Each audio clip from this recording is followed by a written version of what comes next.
Hello everybody, how are you. Last time अगर आपको याद हो मैंने आपको कंसिडरेशन चैप्टर की वोकैबुलरी बताई थी, तो आज हम वो चैप्टर शुरू करने जा रहे हैं। सेकंड चैप्टर है, बुक भी सामने लेके बैठिएगा। उसका पेज नंबर अगर आप देखें 24 है और सबसे पहले उसमें डेफिनेशन आ रही है कंसिडरेशन की। अगर आप देखें तो मैं लिख देती हूँ आपके लिए, गौर करिएगा। वो बोलता है छोटे छोटे हिस्से बनाते हैं डेफिनेशन के, ठीक है, उससे आपको बिल्कुल सारा क्लियर हो जाएगा। वो बोलता है when at the desire of the promisor, at the desire of the promisor. और ध्यान से समझिएगा, डेफिनेशन सिखा दी ना तो समझिए।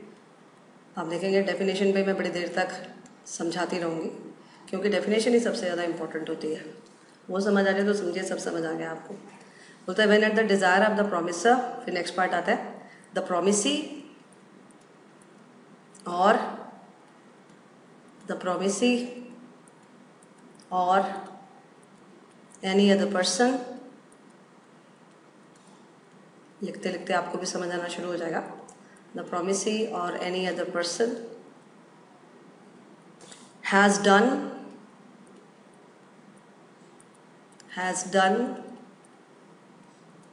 or abstained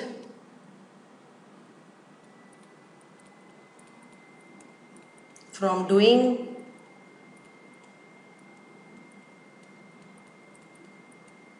फिर लिखता और does और abstains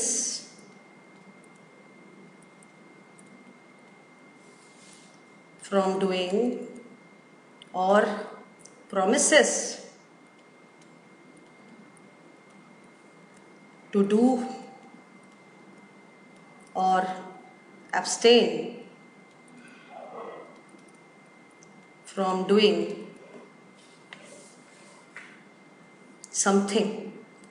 something, then such act or abstinence, such act or abstinence is called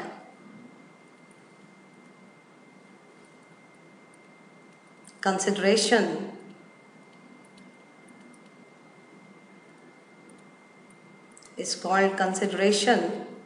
for the promise। देखिए कितनी बड़ी डेफिनेशन है, लेकिन अभी क्रिस्टल क्लियर हो जाएगी। ध्यान से सुनते जाना। अब मैं बोलती जाऊंगी, आप कॉन्सेंट्रेट करते रहना, ठीक है। बोलता है when at the desire of the promisor. इसका मतलब है कंसिडरेशन तभी होता है जब इच्छा होती है। डिज़ायर मतलब इच्छा। जैसे ना इसका एग्जाम्पल सुनिए, आप कॉन्सेंट्रेट करिएगा। अब मैं सबसे पहले इसी पॉइंट के ऊपर बोलूँगी, देखना थोड़ी देर। Desire of the promisor, desire एक क्वेश्चन बनता है कि जी बिना डिज़ायर के क्या कंसिडरेशन होता है? कोई किसी की इच्छा के लिए कुछ करता है तभी उसको कंसिडरेशन माना जाता है, नहीं तो नहीं माना जाता है ना। तो वो कहता है when at the desire of the promisor, promisor की डिज़ायर पर। चलो पहले इसकी रफ हिंदी को सिखा देते हैं आपको कुछ शब्दों का प्रयोग करके। कहता है when at the desire of the promisor, इसका मतलब है प्रोमिसर की डिज़ायर पर द प्रोमिसी और any other person has done, promisee ने या फिर किसी और पर्सन ने किया है, और एब्सटेन्ड या फिर करने से अपने आप को रोका है, कुछ भी करने से, है ना। हैज़ डन और एब्सटेन फ्रॉम डूइंग, और डज और एब्सटेन्स फ्रॉम डूइंग कि वो करता है या फिर अपने आप को कुछ करने से रोकता है। और प्रोमिसेस टू डू और एब्सटेन फ्रॉम डूइंग, इसका मतलब है वो प्रॉमिस करता है कुछ करने के लिए फ्यूचर में, या फिर प्रॉमिस करता है कि मैं ये काम नहीं करूँगा, है ना। अब आगे देखो, फ्रॉम डूइंग समथिंग, कुछ भी। देन सच एक्ट और एब्सटिनेंस इज कॉल्ड, और प्रॉमिस यहाँ पे आना चाहिए। देन सच एक्ट और एब्सटिनेंस और प्रॉमिस कि जो आपने किया है या अपने आप को करने से रोका है या जो प्रॉमिस किया है, is called consideration for the promise. इसके को हम कंसिडरेशन कहते हैं दूसरे के प्रॉमिस के लिए, ठीक है। अब इसमें सबसे अहम शब्द आया सबसे पहले, है ना, टुकड़ों में पकड़ने से सब आ जाएगा। When at the desire of the promiser, इसका मतलब है किसकी डिजायर, किसकी इच्छा पे काम होना चाहिए, ये भी एक क्वेश्चन बनता है, तो आंसर आता है प्रॉमिसर की। फिर बात आता है कंसिडरेशन कौन प्रोवाइड करेगा, तो फिर वो आता है प्रॉमिसी भी कर सकता है और कोई और पर्सन भी कर सकता है ना। फिर जब हम बोलते हैं हैज़ डन, तो इससे पता चला कि वो ऑलरेडी कर चुका है, पास्ट हो गया, या अपने आप को करने से रोका है। इसका मतलब कुछ करना या ना करना दोनों ही कंसिडरेशन में आते हैं। अगर मैंने किसी को बोला ठीक है मैं उससे सामान नहीं खरीदूंगा, तो ये मेरी उसके लिए कंसिडरेशन है, बिकॉज मैंने अपने आप को रोका है ये काम करने के लिए।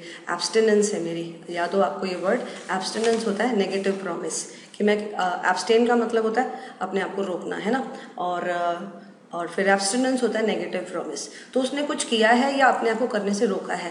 हैज़ डन से पता चला ये पास्ट है। जब हम बोलते हैं डज और एब्सटेन्स फ्रॉम डूइंग, तो इससे पता चला कि ये प्रेजेंट है, कि वो अभी करता है या फिर अपने आप को रोकता है। या फिर प्रोमिसेस, मतलब वो कह रहा है कि मैं फ्यूचर में कर दूंगा। यहाँ से पता चला कि जो कंसिडरेशन है, डन से पता चला हैज़ डन से वो पास्ट है, डस से पता चला वो प्रेजेंट है, और प्रोमिसेस से क्या पता चला जी, वो फ्यूचर है। इसका मतलब है कंसिडरेशन पास्ट भी हो सकता है, प्रेजेंट भी हो सकता है, फ्यूचर भी हो सकता है।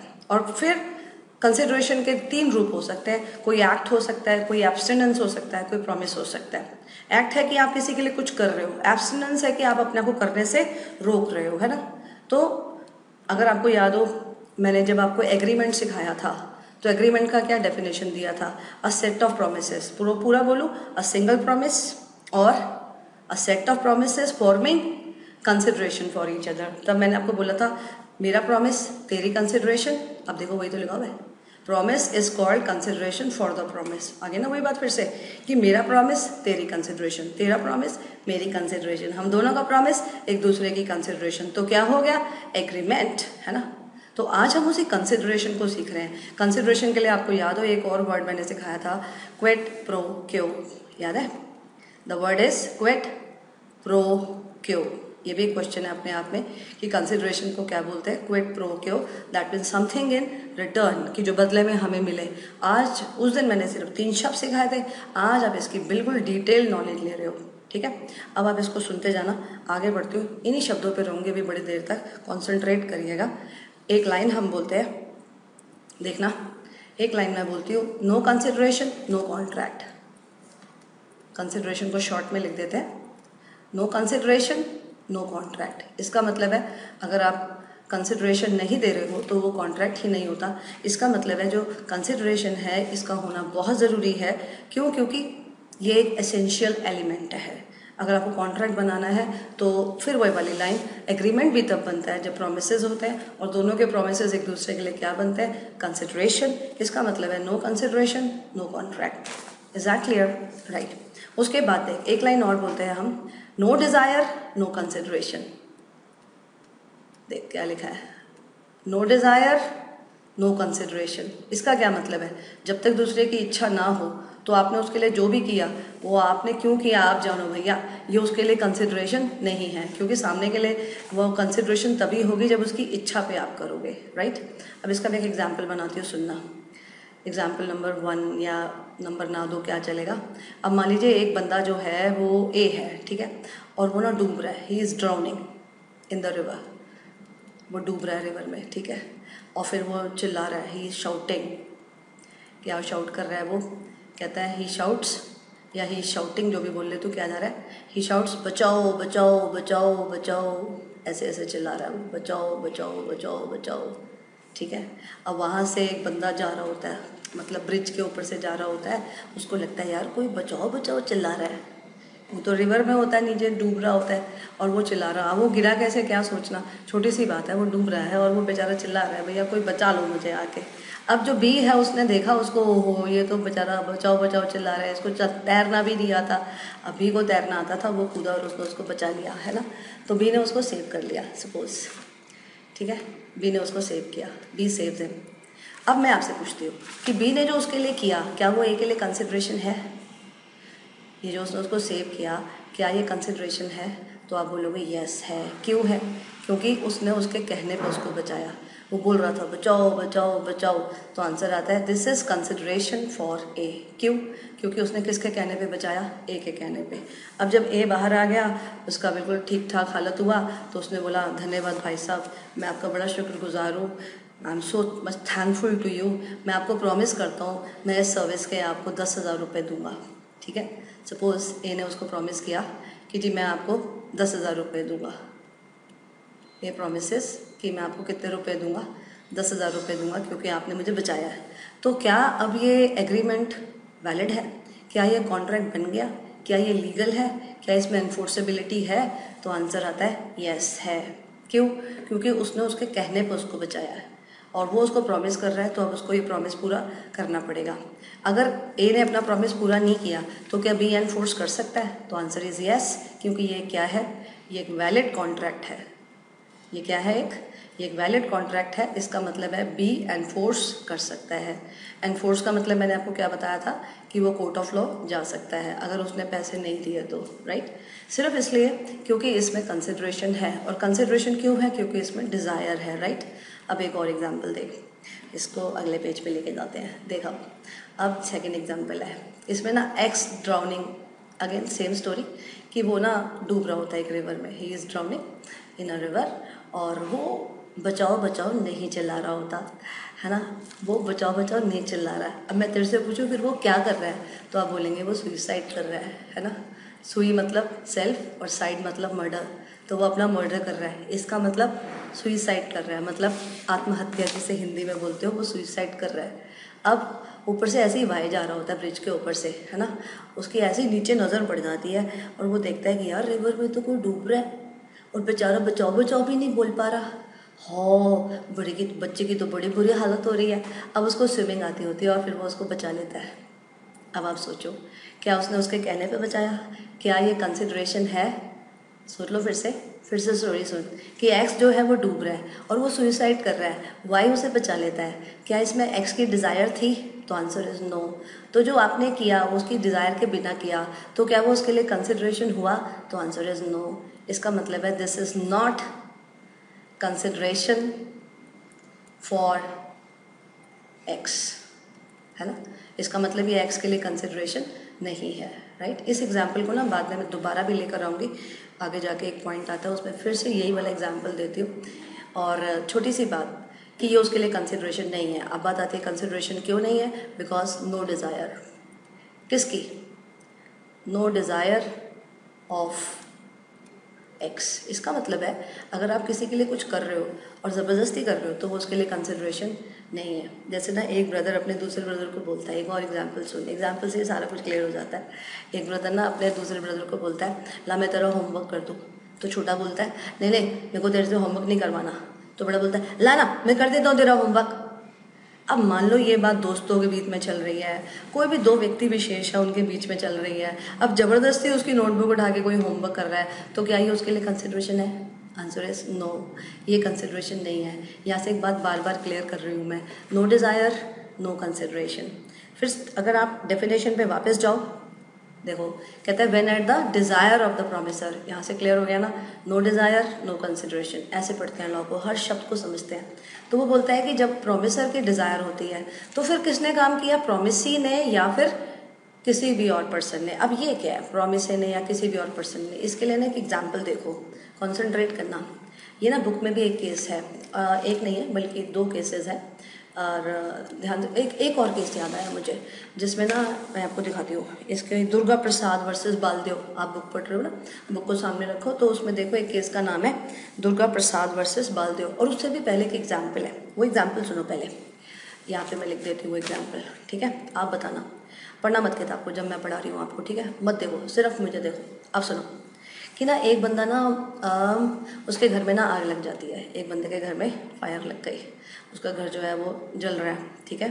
तो उसका फ्रेंड देखता हो मेरे दोस्त की तो घर में आग लग गई, है ना, तो वो आता है और फिर उसको हेल्प करता है। क्या उसके दोस्त को उसने बुलाया था कि आग लग गई बचाओ बचाओ बचाओ? मैंने तो नहीं बोला।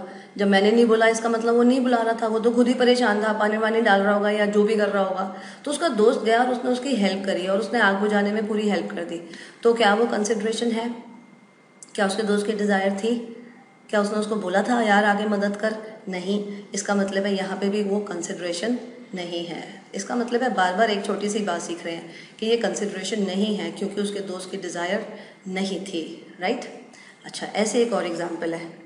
अब देखना, ये एग्जाम्पल ये वाला है, दुर्गा प्रसाद वर्सेस बालदेव। सुनना, नाम भी उसी के लूँगी मैं, देख लेती हूँ। एक है इसमें डी और एक है इसमें कलेक्टर, ठीक है। अब देखिए स्टोरी को समझिएगा। ये ना कलेक्टर है। कलेक्टर एक पोस्ट होती है जो लैंड रेवेन्यू या गवर्नमेंट ड्यूज़ कलेक्ट करने का काम करता है। तो ये कलेक्टर है और गवर्नमेंट एम्प्लॉय होता है अच्छे बड़े लेवल का।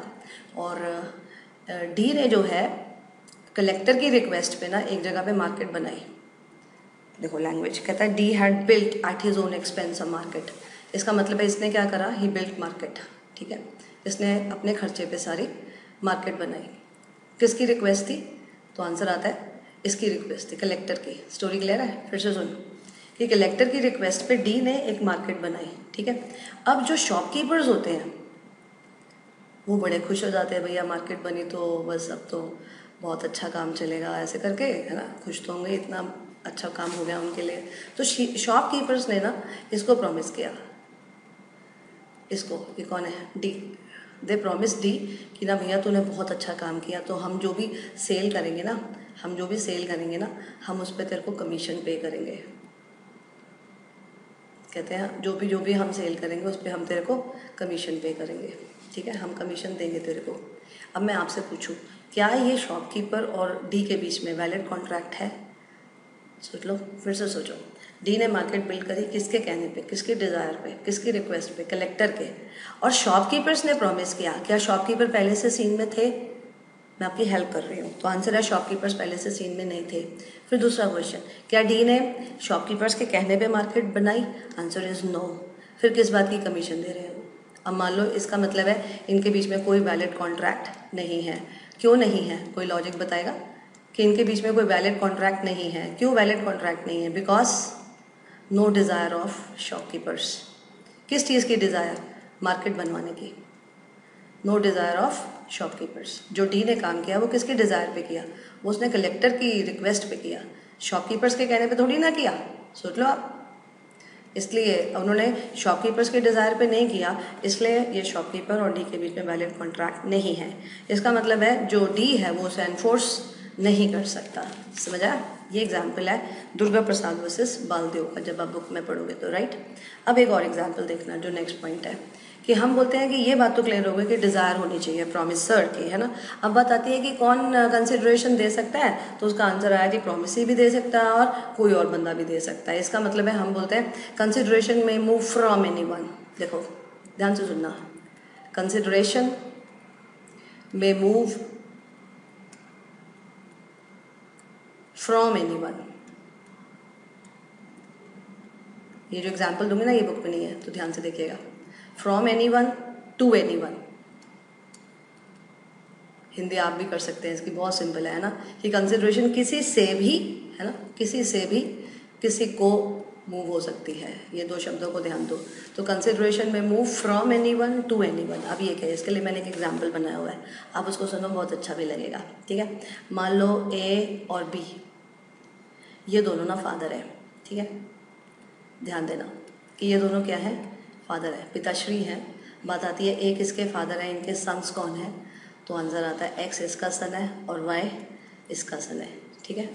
अब ए जो है बी को प्रॉमिस करता है, मतलब प्रॉमिस किसके बीच में हो रहा है, ए और बी के बीच में हो रहा है, ठीक है।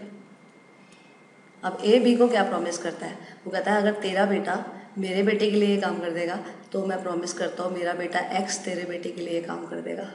फिर से सुनिए, ए ने क्या बोला, ए सेज कि अगर तेरा बेटा, अगर वाई, है ना, सीधा लिख देते हैं कि अगर वाई तेरा बेटा है ना, अगर वाई मेरे बेटे के लिए काम कर देगा, मेरे बेटे, अब आप समझ लेना, है ना, मेरे बेटे के लिए काम कर देगा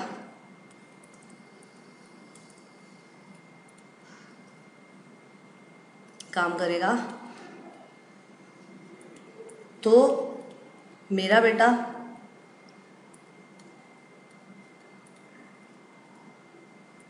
वाई के लिए काम कर देगा। अब देखिए कहता है अगर वाई मेरे बेटे के लिए काम करेगा तो मेरा बेटा तेरे बेटे के लिए काम कर देगा। तो बी कहता अच्छा ठीक है, अगर तेरा बेटा मेरे बेटे के लिए काम करेगा तो मैं भी प्रॉमिस करता हूँ कि मेरा बेटा तेरे बेटे के लिए काम कर देगा। स्टोरी क्लियर है? फिर से रिपीट करती हूँ कि ए जो है बी को प्रॉमिस कर रहा है और बी किसको प्रॉमिस कर रहा है? ए को। ठीक है, दोनों एक दूसरे को प्रॉमिस कर रहे हैं और बोल क्या रहा है कि मेरा बेटा तेरे बेटे के लिए काम कर देगा तो मेरा बेटा, अगर तेरा बेटा मेरे बेटे के लिए काम कर देगा तो मेरा बेटा तेरे बेटे के लिए काम कर देगा। इसका मतलब वाई एक्स के लिए काम कर देगा और वाई एक्स के लिए काम कर देगा और एक्स वाई के लिए काम कर देगा। इसका मतलब कंसिडरेशन किसके बीच में मूव हो रहा है? ध्यान से देखना, एक्स और वाई। और प्रॉमिस किसके बीच में हो रहा है? ए और बी। तो कॉन्ट्रैक्ट किसके बीच में होता है? पार्टीज टू कॉन्ट्रैक्ट कौन होते हैं? Parties to contract. अब एक वर्ड आया, पार्टीज टू कॉन्ट्रैक्ट कौन होते हैं? पार्टीज टू कॉन्ट्रैक्ट होता है जिनके बीच में प्रोमिसेस होते हैं। Promise plus promise agreement, agreement plus legality contract. इसका मतलब है जिनके बीच में प्रॉमिस हो रहा है बस वही कौन होते हैं? Parties to contract. इसका मतलब है पार्टीज टू कॉन्ट्रैक्ट कौन है? ए और बी, क्योंकि ए बी को प्रॉमिस कर रहा है और बी ए को प्रॉमिस कर रहा है, जबकि ना ए बी के लिए कुछ कर रहा है ना बी ए के लिए कुछ कर रहा है। देख लो फिर से आप, क्योंकि वो तो बेटों की बात कर रहे थे। तेरा बेटा मेरे बेटे के लिए कर देगा तो मेरा बेटा तेरे बेटे के लिए कर देगा। बेटो तो आपस में मिले भी नहीं, अभी जानते भी नहीं है, कुछ भी नहीं है, अभी फादर लोग ने एक दूसरे को प्रॉमिस भी कर डाला। तो कॉन्ट्रैक्ट किसके बीच में हुआ? जिन्होंने प्रॉमिस किया। प्रॉमिस किसने किया? ए और बी। इसका मतलब है पार्टीज टू कॉन्ट्रैक्ट कौन है? ए और बी। भाई साहब फिर एक्स और वाई कौन है? तो they are party to consideration. ये कौन है? Party to consideration. ये हो गए हमारे एक्स और वाई। अब ऊपर वाली लाइन फिर से पढ़ो जो मैंने लिखी है। कंसिडरेशन में move from any one two any one. इसका मतलब है ए की तरफ से कंसिडरेशन कौन दे रहा है? एक्स। बी की तरफ से कंसिडरेशन कौन दे रहा है? वाई, है ना। अब ए की तरफ से कंसिडरेशन रिसीव कौन कर रहा है? एक्स। बी की तरफ से कंसिडरेशन कौन रिसीव कर रहा है? वाई। इसका मतलब है कंसिडरेशन का लेना देना कौन कर रहा है? एक्स और वाई। जबकि पार्टी टू कॉन्ट्रैक्ट कौन है? ए और बी। तो वही बात आ गई ना। इसका मतलब है एक स्ट्रेंजर भी हो सकता है जिसको कंसिडरेशन आ रहा हो और जिससे कंसिडरेशन जा रहा हो। जैसे एक एग्जाम्पल और सुन, एग्जाम्पल सुनने से याद आएगा। एक बंदे ने बोला भाई तू मेरे बेटे के लिए ये काम कर दे, अब मैं तेरे बेटे को पढ़ा दूंगा। अब मैं तो तेरे बेटे को पढ़ाऊंगा, ये कंसिडरेशन मेरी तरफ से मूव हो रही है। लेकिन यार छोड़िए एग्जाम्पल, वो जो लिखा है ना उसको ध्यान दे। वो लिख दूंगी ना तो और अच्छा समझ आएगा, तो बोलने से नहीं आएगा, वो मिक्स हो जाएगा तेरे ब्रेन में। ठीक है, तो उसको छोड़ते हैं, इसको सीधा सीख कि ए और बी के बीच में प्रॉमिस हुआ है, जबकि कंसिडरेशन किसके बीच में मूव कर रही है? एक्स और वाई के बीच में मूव कर रही है। क्या ऐसे हो सकता है? तो आंसर है हाँ। क्यों? क्योंकि उसने क्या बोला था? अब देख डेफिनेशन को वापस देख। उसने बोला था प्रॉमिसी और एनी अदर पर्सन, है ना। कहता है when at the desire of the promisor, promisee और एनी अदर पर्सन। जब उसने ऐसे बोला प्रॉमिसी और एनी अदर पर्सन, अब मैं तेरे से पूछती हूँ कि इसमें एनी अदर पर्सन है या प्रॉमिसी है जो कंसिडरेशन दे रहा है और ले रहा है? तो आंसर है एनी अदर पर्सन है। और वो एनी अदर पर्सन कौन है? तो वो आंसर आता है एक्स और वाई। सोच लो ध्यान से। अब बात आती है एक्स और वाई को और क्या बोल सकते हैं? तो आंसर आता है स्ट्रेंजर टू कॉन्ट्रैक्ट। देखो मैं लिखती हूँ, स्टोरी मत भूलना, ठीक है। फिर से देख लो एक बार कि प्रॉमिस किसके बीच में हुआ है? ए और बी। तो पार्टीज टू कॉन्ट्रैक्ट कौन है? ए और बी। पार्टी टू कॉन्सिडरेशन कौन है? एक्स और वाई। ठीक है, अब देखो फिर से, अब मैं फिर से लिखती हूँ, एक और तरीके से लिख देती हूँ, क्या जा रहा है और क्लियर हो जाएगा कि ए और बी को लेके हम क्या बोल सकते हैं। ध्यान से देखना। पहले हम बोल सकते हैं, अब सोच के बोलो, पीछे वाले पेज पे लिखा था अभी, they are party to contract, they are party to contract but stranger to consideration. नया वर्ड आ गया ना अब तुम्हारे लिए, they are stranger to consideration. अब बताओ क्यों? स्ट्रेंजर का क्या मतलब होता है? अजनबी। तो why they are stranger to consideration? क्यों? क्योंकि ना तो ये कंसिडरेशन ले रहे हैं ना ये कंसिडरेशन दे रहे हैं, इसलिए इनको क्या बोला गया? स्ट्रेंजर। तो जिस चीज से आपका लेना देना नहीं है आप उसके लिए स्ट्रेंजर हो गए ना। फिर से सोचो कि ए और बी के बीच में प्रोमिसेस हो रहे हैं, तो जिनके बीच में प्रॉमिस होता है वो पार्टी टू कॉन्ट्रैक्ट हो जाते हैं। अब फिर एक्स और वाई क्या थे? अगर मैं बोलूँ तेरे को कि एक्स और वाई क्या थे, तो तू सीधी सी बात बोल देगा जी एक्स और वाई जो है उसको हम बोल सकते हैं पार्टी टू। बताओ, अब मैं बोलती हूँ, तुम फिल कर दो इसको, ठीक है। अगर फिल कर पाओगे तो इसमें दिमाग चल रहा है तुम्हारा, तुम सोच पा रहे हो अपने आप, है ना। अब बताओ पार्टी टू क्या लिखूँ? कॉन्ट्रैक्ट लिखूँ, कॉन्सिडरेशन लिखूँ, स्ट्रेंजर लिखूँ, क्या लिखूँ? तो दे आर पार्टी टू, सोच लिया, सही सोचा होगा, they are party to consideration. क्यों? क्योंकि उनके बीच में क्या मूव कर रहा है? कंसिडरेशन। एंड मैं आपसे पूछूं, can consideration move from anyone to anyone? किसी से किसी को भी मूव हो सकती है? तो आंसर इज यस, क्योंकि ये दोनों क्या थे? अब सोचो, क्या इन्होंने प्रॉमिस किया था? Answer is no. तो फिर ये कौन है? इनको हम वर्ड बोल सकते हैं, they are stranger to contract. Very important term, they are stranger to contract. अब बताओ, they are why they are stranger to contract? क्योंकि उन्होंने प्रोमिसेस नहीं किए हैं, बस इस वजह से उनको हम क्या बोल रहे हैं? Stranger to contract. क्योंकि जिनके बीच में प्रॉमिस होता है दे आर पार्टी, और जिनके बीच में प्रॉमिस नहीं हो रहा फिर भी कंसिडरेशन हो रहा है तो they are stranger to contract. अब बहुत ध्यान से देखो, अगर तुम अधूरा बोलोगे, सिर्फ पार्टी बोलोगे तो कंफ्यूजन होगा, सिर्फ स्ट्रेंजर बोलोगे तो कंफ्यूजन होगा। इसलिए हमें प्रॉपरली बोलना चाहिए, party to contract, stranger to contract, stranger to consideration, party to consideration, है ना। अब मैं आपसे पूछती हूँ कि कल को मान लो प्रॉब्लम आ गई, ठीक है, अब ध्यान से देखना, स्टोरी क्लियर होगी ना? वो अभी यही स्टोरी चल रही है, कॉन्सेंट्रेट करो कि कंसिडरेशन किसके बीच में होना था? एक्स और वाई के बीच में, है ना। अब मान लो एक्स ने वाई का काम कर दिया और हमारे जो वाई भाई साहब है, इसने एक्स का काम नहीं किया। He did not do work of x. अब सोचो, फिर से बात करती हूँ कि एक्स ने वाई का काम कर दिया लेकिन वाई ने एक्स का काम नहीं किया। अब आंसू किसके आ रहे हैं? है ना भाई, जिसका काम नहीं होगा उसके आंसू आएंगे ना। तो आंसू किसके आ रहे हैं? एक्स के आ रहे हैं। अब बात आती है, एक्स ना वाई के ऊपर चिल्लाया, तूने मेरा काम नहीं किया। देखो एक्स ने क्या बोला, कि इसने क्या बोला इसको, तूने मेरा काम नहीं किया। तो वाई क्या बोला? वाई बोला तू होता कौन है? क्या बात है भाई, तू है कौन, तू होता कौन है? सोचिए, उसने ऐसा क्यों बोला? क्यों? क्योंकि एक्स का कॉन्ट्रैक्ट से कोई लेना देना नहीं है। एक्स क्या है? Stranger to contract. फिर से स्टोरी को सुनो, जब एक्स ने काम कर दिया और वाई ने काम नहीं किया तो एक्स ने आंसू बहाए और बोला क्या बात है भाई, तूने मेरा काम क्यों नहीं किया? अच्छे से तमीज से बोला था और उसने इतना गंदा जवाब दिया कि तू होता कौन है? एक्स को बड़ा गुस्सा आया, है ना। फिर एक्स किसके पास गया? अपने फादर के पास गया। उसके फादर कौन थे? ए। बोला पापा आप कैसे कैसे लोगों के साथ कॉन्ट्रैक्ट कर लेते हो? देखो मैंने उसका काम किया, उसने मेरा काम नहीं किया, अच्छी बात है क्या? आप बताओ, पता नहीं क्या क्या आप करते रहते हो, फिर मैं परेशान होता हूँ। मैंने देखो उसका काम कर भी दिया, वो मेरा काम नहीं किया। तो जब एक्स ने ऐसा बोला तो उसके फादर परेशान हो गए, बोले बेटा तू चिंता ना कर, अभी करवाता हूँ तेरा काम, ठीक है। अब कौन थे उसके फादर? ए, है ना। अब वो वाई के पास गए, उसको बोला बेटा क्या बात है, आप मेरे बेटे का काम नहीं कर रहे, मेरे बेटे ने तो आपका काम कर दिया। अब वाई ने क्या बोला? वाई कहता है मुझे क्यों कह रहे हो? सोचो ध्यान से, क्या बोला? आप मुझे क्यों कह रहे हो? कहता है मुझे क्यों कह रहे हो भैया, मुझे क्यों डिस्टर्ब कर रहे हो आप? अब रहे कैसे लिखेंगे, मुझे क्यों कह रहे हो?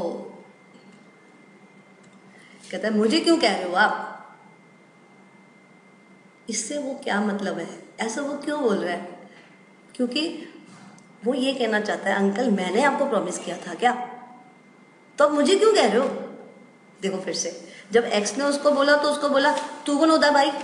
इसका मतलब है तेरे मेरे बीच में प्रॉमिस हुआ था क्या, जो उठ के आ गया। फिर जब ए ने बोला तो कहता है अंकल मुझे क्यों कह रहे हो? इसका मतलब मैंने तो नहीं आपको प्रॉमिस किया था। अब ए समझ गया और तू भी समझ गया कि ए को किससे बात करनी चाहिए थी। आंसर आता है बी से बात करनी चाहिए थी। क्यों? Because they are party to contract. एक वर्ड होता है यहाँ पे प्रिविटी। प्रिविटी का क्या मतलब है? प्रिविटी का मतलब होता है, सिखाया था मैंने, लीगल रिलेशन, याद आया? प्रिविटी का क्या मतलब होता है? Legal relation. तो लीगल रिलेशन किसके बीच में है? वो ए और बी के बीच में है।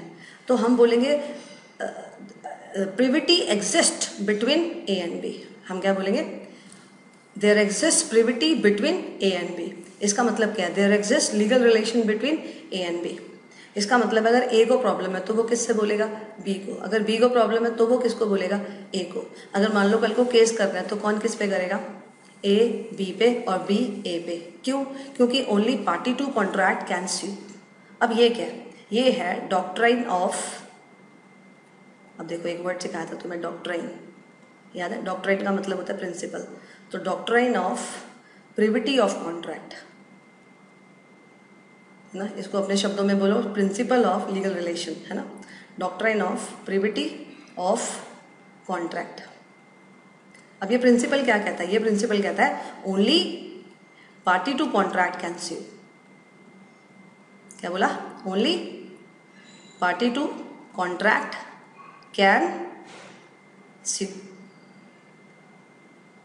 कि सिर्फ जो पार्टी टू कॉन्ट्रैक्ट है वही केस कर सकती है और कोई केस नहीं कर सकता। एक्स वाई को डिस्टर्ब नहीं कर सकता, वाई एक्स को डिस्टर्ब नहीं कर सकता, ए वाई को डिस्टर्ब नहीं कर सकता, बी एक्स को डिस्टर्ब नहीं कर सकता, तो कौन किसको डिस्टर्ब कर सकता है? भाई, अरे भाई, जिन्होंने प्रॉमिस किया, जिनके बीच में लीगल रिलेशन कायम हुआ, है ना, जिनके बीच में लीगैलिटी है और जिनके बीच में ऐसे बोल सकते हैं प्रिविटी है। और प्रिविटी किसके बीच में?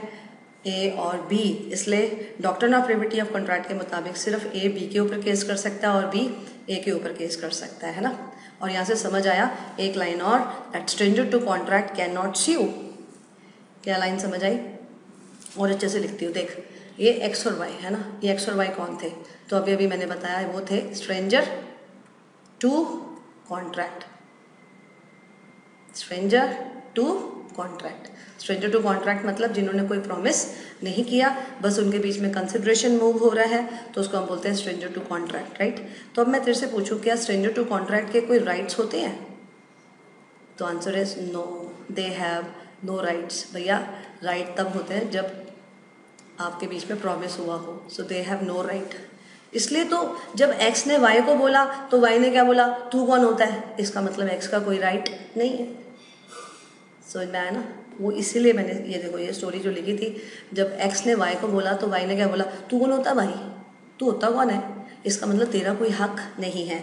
इसलिए मैंने बोला एक्स और वाई जो है वो स्ट्रेंजर टू कॉन्ट्रैक्ट है और स्ट्रेंजर टू कॉन्ट्रैक्ट का कोई राइट नहीं होता है। फिर एक लाइन और बोलते हैं, दे हैव नो ऑब्लिगेशन। क्या बोलते हैं? They have no obligation. इसका मतलब क्या है? ऑब्लिगेशन मैंने तेरे को शुरू में सिखाया था। ऑब्लिगेशन का मतलब है कोई भी उनकी ड्यूटी नहीं है ना। देख स्टोरी पे वापस जा। जब ए ने वाई को बोला बेटा आपने मेरे बेटे का काम नहीं किया, तो वाई क्या बोला? अंकल मुझे क्यों कह रहे हो? इसका मतलब वो क्या कह रहा था? मेरी कोई ड्यूटी थोड़ी ना, मैंने थोड़ा प्रॉमिस किया था आपको। इसलिए ये बात सही होगी कि जो स्ट्रेंजर टू कॉन्ट्रैक्ट होता है, ना तो कॉन्ट्रैक्ट में उनके कोई राइट्स होते हैं और ना ही उनके कोई ऑब्लिगेशन होती है। ना वो चिल्ला सकते हैं, ना उनके ऊपर चिल्लाया जा सकता है ना। जैसे एक्स वाई पे चिल्ला रहा था तो वो गलत था, जैसे ए ने वाई को बोला तो भी गलत था। तो क्योंकि ना तो उनके कोई राइट होते हैं, ना उनकी कोई ऑब्लिगेशन होती है, इसलिए उनका कॉन्ट्रैक्ट से दूर दूर तक कोई लेना देना नहीं होता, एक्सेप्ट द फैक्ट कि वो कंसिडरेशन प्रोवाइड करते हैं या कंसिडरेशन रिसीव करते हैं, और इस काम से कोई फर्क नहीं पड़ता। क्यों? क्योंकि doctrine of privity of contract क्या बोलता है? Only party to contract can sue, right. समझ आया? इंटरेस्टिंग था। फिर से देख कि स्टोरी क्या थी। स्टोरी ये थी जिसमें फादर और सन थे, और ए ने बोला अगर तेरा बेटा मेरे बेटे के लिए काम करेगा तो मेरा बेटा तेरे बेटे के लिए काम करेगा। बी ने बोला ठीक है, फिर मेरा बेटा भी तेरे बेटे के लिए काम कर देगा। तो प्रॉमिस किसके बीच में हुआ? ए और बी। यहाँ से ये दोनों क्या बने? Party to contract. और एक्स और वाई क्या बने? Party to consideration but stranger to contract, जिनका कोई राइट्स नहीं होता, कोई ऑब्लिगेशन नहीं होता। और राइट्स और ऑब्लिगेशन सब किसका? ए और बी का। अगर प्रॉब्लम आई तो कोर्ट ऑफ लॉ में कौन जाएगा? सिर्फ ए या बी, वो भी किसके खिलाफ? एक दूसरे के खिलाफ, है ना। कोई एक्स को और वाई को डिस्टर्ब नहीं कर सकता, ना आप उनसे कुछ डिमांड कर सकते हो, ना आप उनको आप डिस्टर्ब कर सकते हो, राइट। लेकिन ये बात सही है, कंसिडरेशन में move from anyone to anyone, है ना, from X to Y who is not a party to contract, and from Y to X that means not a party to contract, है ना। ये लाइन थी, कंसिडरेशन में move from anyone to anyone. Definition पे वापस चला गया। देख ऐसे सीखते हैं, पढ़ाई ऐसे करते हैं। फिर से देख, when at the desire of the promisor, clear हो गया। फिर द प्रोमिसी और एनी अदर पर्सन, कि प्रोमिसी ने काम किया हो या किसी और ने किया हो, इससे कोई फर्क नहीं पड़ता। जिसकी वजह से मैंने तेरे को इतना बड़ा पॉइंट सिखाया, कंसिडरेशन में move from anyone to anyone, है ना। और जिसकी वजह से तुझे बड़े सारे वर्ड्स क्लियर हुए। Doctrine of privity of contract क्या होता है, स्ट्रेंजर टू कंसिडरेशन क्या होता है, स्ट्रेंजर टू कॉन्ट्रैक्ट क्या होता है, पार्टी टू कॉन्ट्रैक्ट क्या होता है, किसकी राइट्स होती हैं, किसकी ऑब्लिगेशन होती है। ये इस एक लाइन के बेसिस पे मैंने सारा सिखाया। सोचो आप। अब एक और एग्जाम्पल देती हूँ, देखना वो बुक का है, अभी बताती हूँ। वो है चिन्नैया वर्सेस रमैया। देखो बुक में एक एग्जाम्पल है, यही पेज नंबर 24 पे अगर आप देखो, चिन्नैया वर्सेस रमैया 1882 लिखा है ना, 1882 का होगा ना। अब देखो ये क्या, चिन्नैया वर्सेस रमैया। इसमें क्या हुआ, एक ना नाम बुक ही ले लेती हूँ जिससे आप डिस्टर्ब ना हो। एक है ओल्ड लेडी, एक है डी और एक है पी।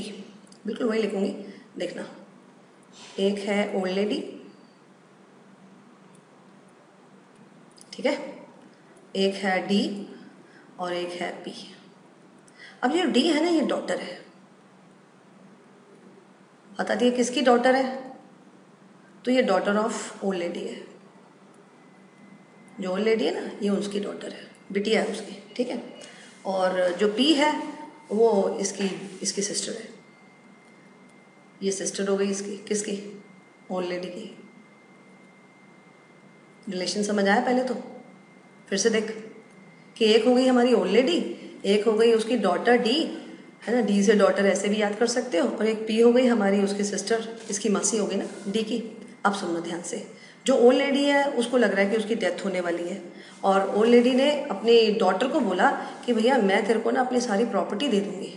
क्या बोला, कि मैं तेरे को अपनी सारी प्रॉपर्टी दे दूंगी, तू जो है अपनी मासी को प्रॉमिस कर कि तू देख भैया मेरी सिस्टर जो है ना उसका कोई नहीं है, तो मेरे मरने के बाद तो वो बेचारी हो जाएगी, तो तू जो है ना उसको प्रॉमिस कर कि तू उसको हर महीने कुछ अमाउंट फिक्स कर लिया, आपस में जो भी बात करी।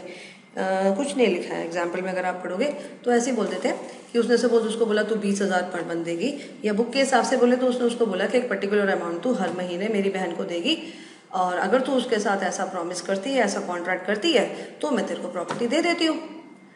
तो डी जो है वो इस बात से खुश हो गई, उसने अपनी मासी को प्रॉमिस कर दिया, मासी मैं आपको हर महीने जो है एक पर्टिकुलर अमाउंट दूंगी। आगे की स्टोरी आप गेस कर सकते हो। माँ ने उसको प्रॉपर्टी दे दी, और फिर डॉटर ने मासी को पैसे नहीं दिए, है ना, कि ये जो उसने प्रॉमिस था ये पूरा नहीं किया। अब मैं आपसे पूछती हूँ कि क्या मासी कोर्ट ऑफ लॉ जा सकती है? मासी ने केस कर दिया, जा तो सकती थी, केस कर दिया। अब मैं आपसे पूछूं कि वो हारी या जीती, तो आंसर है वो जीती, शी वॉन द केस। अब मैं आपसे पूछूं किस बेसिस पे, तो उसने पहले तो क्या बोला कि जब उसने, अब मैं तो लास्ट बता रही है ना आपको, वॉन द केस, उससे थोड़ा पहले चलते हैं। मान लो जब इसकी मासी ने इसके ऊपर केस किया, तो मासी ने जज सामने बोला हाँ भी मैडम क्या प्रॉब्लम है, बोले जी ये मेरी सिस्टर की बेटी है, अभी सिस्टर ने प्रॉपर्टी इसलिए दिया था कि ये मेरे को प्रॉमिस करेगी, इसने प्रॉमिस तो कर दिया लेकिन ये महीने का पैसा वैसा मेरे को कुछ नहीं देती है, तो मैं तो बहुत परेशान हूँ। तो डॉटर ने क्या प्ली उठाया, अब प्ली क्या था याद है आपको, प्ली क्या था, प्ली था एक्सक्यूज, वो स्टेटमेंट जिसको बोल के आप बच जाते हो, है ना। तो डॉटर ने क्या प्ली उठाया, डॉटर ने बोला जज साहब मासी ने मेरे लिए क्या किया है। देखो डॉटर ने क्या बोला, डॉटर बोला कि कंसिडरेशन का है, कंसिडरेशन फ्रॉम पी तो है ही नहीं है, consideration from P is not there, जैसा ये मेरे लिए क्या कर रही है जो मैं इनके लिए करूं, and no consideration no contract. तो फिर जज साहब क्या बोले, बेटा मुझे तुम्हारी मम्मा ने प्रॉपर्टी दी थी वो हवा में दी थी, भूल गया तुम्हें मम्मा ने क्या कहा था कि ये प्रॉपर्टी इसलिए दे रही हूँ क्योंकि तुम अपनी मासी को प्रॉमिस करोगी। इसका मतलब है कंसिडरेशन में मूव फ्रॉम एनीवन, है ना। इस केस से क्या प्रूव हुआ, कंसिडरेशन में मूव फ्रॉम एनीवन, में मूव फ्रॉम एनीवन, इस केस से ये प्रूव होता है, इट में मूव फ्रॉम एनीवन। एनीवन कौन है यहाँ पे, मदर। पार्टी टू कॉन्ट्रैक्ट कौन है, मैं आपसे पूछूं, अगर मैं आपसे पूछूं कि पार्टी टू कॉन्ट्रैक्ट कौन है, तो आप क्या बोलोगे कि जी पार्टी टू कॉन्ट्रैक्ट तो इसमें, आप बताओ, डी और पी है। फिर बात आती है ओल्ड लेडी क्या है, तो आप बता दोगे she is stranger. Who is she, she is stranger to contract, she is stranger to contract. और फिर वो कर क्या रही है, कंसिडरेशन दे रही है। इसका मतलब है मासी की तरफ से कंसिडरेशन किसने दिया, ओल्ड लेडी ने, और कंसिडरेशन किसी से भी मूव हो सकती है, इसलिए बेटी हार गई। फिर उसको मासी को हर महीने वो पैसे देने पड़े।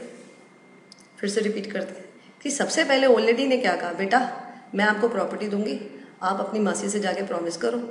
तो डॉटर ने मासी के साथ जाके प्रॉमिस किया लेकिन वो पैसा नहीं दिया, केस हो गया, और जो मासी है उसने केस विन किया। जो डॉटर थी उसका क्या एक्सक्यूज़ था, उसने क्या बोला, जज साहब मासी ने तो मेरे लिए कुछ नहीं किया। तो जज साहब क्या बोले, बेटा आप भूल गई, कंसिडरेशन में मूव फ्रॉम एनीवन। उन्होंने क्या बोला, बेटा ये बात सही है कि तुम क्या हो, तुम पार्टी टू कॉन्ट्रैक्ट हो, ये बात सही है, लेकिन ऑलरेडी क्या है, she is stranger to contract, और वो क्या प्रोवाइड कर रही है, कंसिडरेशन। ये प्रॉपर्टी तो तुम्हें उन्हीं से मिली है ना। और फिर पॉइंट क्या आता है, कंसिडरेशन में मूव फ्रॉम एनीवन, इसलिए तुम्हें तो कंसिडरेशन मिल गया, चाहे वो तुम्हारी मम्मा की तरफ से मिला, लेकिन वो माना तो पी की तरफ से जाएगा ना।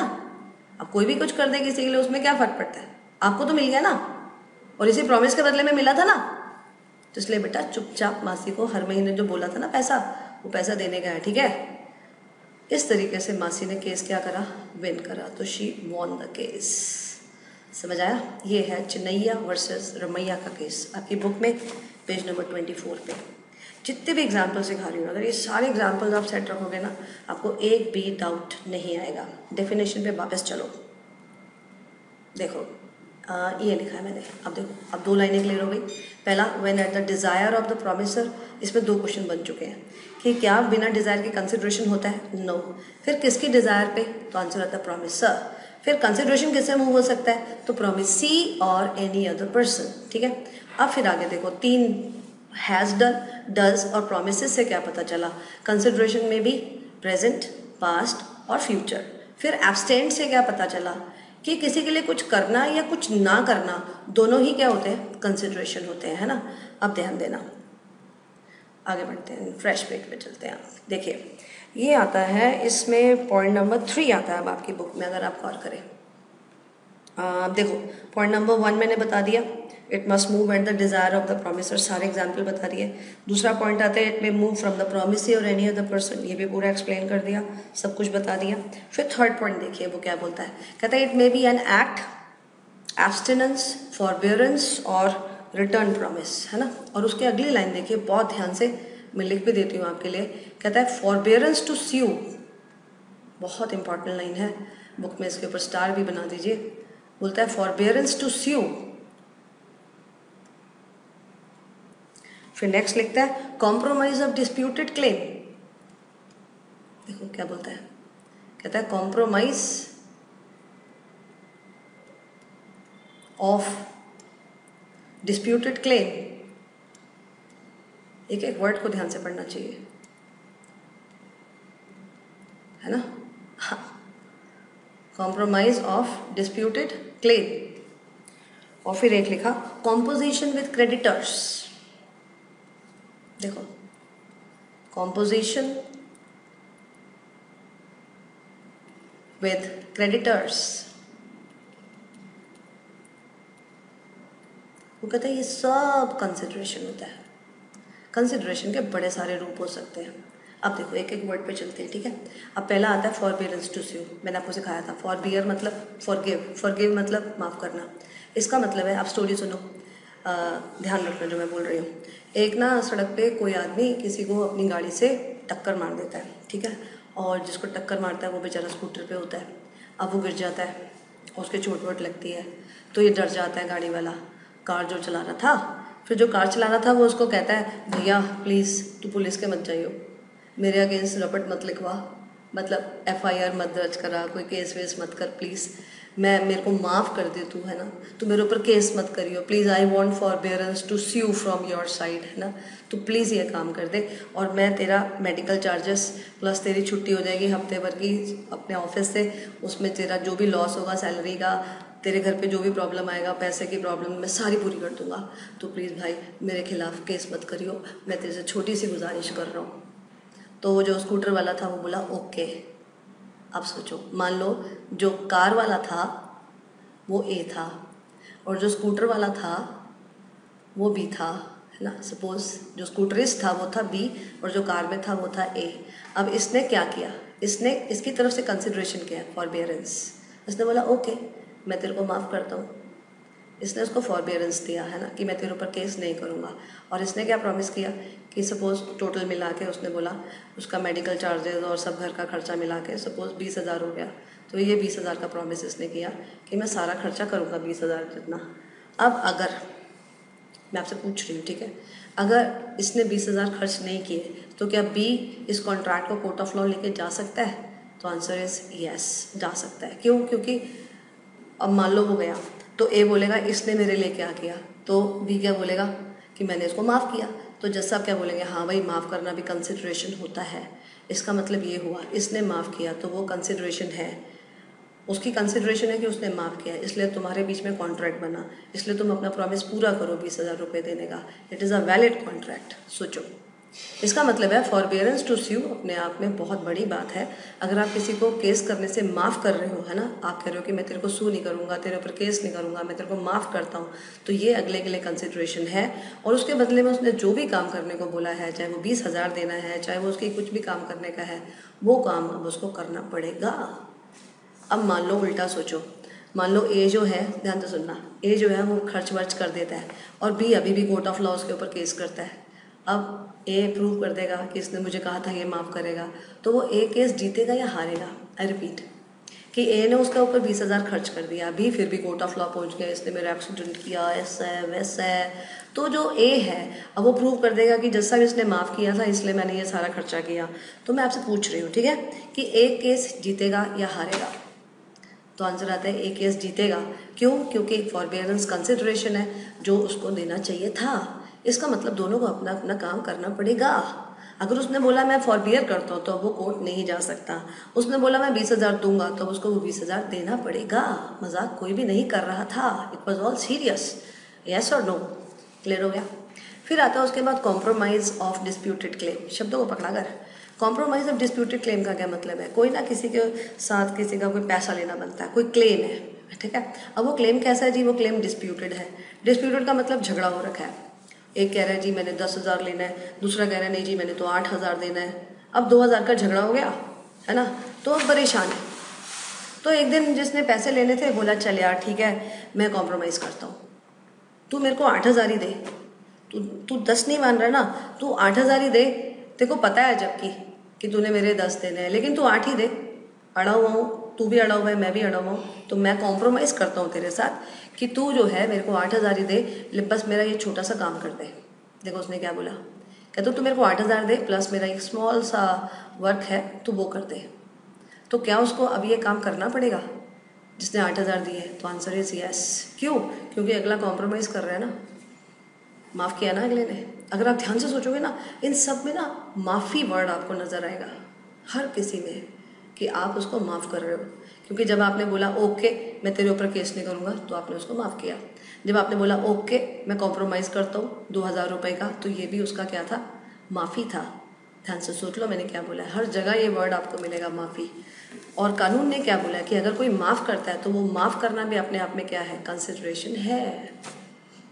अगला अपने 2,000 छोड़ रहा है, उसके बदले में छोटा सा काम करा रहा है, तो क्यों नहीं कर रहे आप? तो इसको अब ये वैलिड कॉन्ट्रैक्ट है और उसको छोटा सा काम करना पड़ेगा। समझ आया? उसके बाद देख, अभी मैं कल वोकैबुलरी सिखा रही थी तो उसमें ये वर्ड सिखाया था कॉम्पोजिशन। कॉम्पोजिशन का वर्ड क्या था? कॉम्प्रोमाइज ही तो था। इसमें मैंने बोला था 3C है और 2A है और तीनों में COMP है, याद आया? तो composition, then compromise, then compounding, फिर अरेंजमेंट, फिर एडजस्टमेंट, है ना, सब सेम वर्ड है। अब फायदा हो रहा है ना वोकैबुलरी का। तो ये अब ये क्या है? Composition with creditors. यही एग्जाम्पल मैंने दिया था अगर तुझे याद हो, जिसमें मैं फिर से बनाती हूँ एक एग्जाम्पल कि मान ले ए जो है उसके क्रेडिटर है C1, C2, याद भी आ गया होगा तेरे को, C3, है ना। अब इन तीनों ने मिलकर इससे 2.5 करोड़ लेना है, याद है? जो भी था एग्जाम्पल मुझे अब याद नहीं है, मैं नया बना रही हूँ कि इन तीनों ने मिलकर इससे कितना लेना था? 2.5 करोड़ लेना था सपोज, ठीक है। और इसने अपनी क्या दे दी इनको? प्रॉपर्टी। तो बोला भाई लोग इसको बेच के आपको 2 करोड़ के आसपास तो मिल ही जाएगा, नहीं तो 190, 180 कुछ तो मिल ही जाएगा सर जी, मुझे बाकी के लिए माफ़ कर दो। देखो फिर से कौन सा वर्ड आया? माफ़ कर दो। तो क्रेडिटर्स क्या बोले? ओके। अब क्रेडिटर्स को 2 करोड़ मिला तो 50 लाख उन्होंने माफ़ी दी, तो ये माफ़ी ए के लिए कंसिडरेशन है। अब अगर इसके बदले में वो उससे कोई काम करवाते हैं कि ठीक है भाई हम तेरे को माफ़ करते और तू हमारा ये काम कर, तो क्या वो काम करना पड़ेगा? तो आंसर इज यस।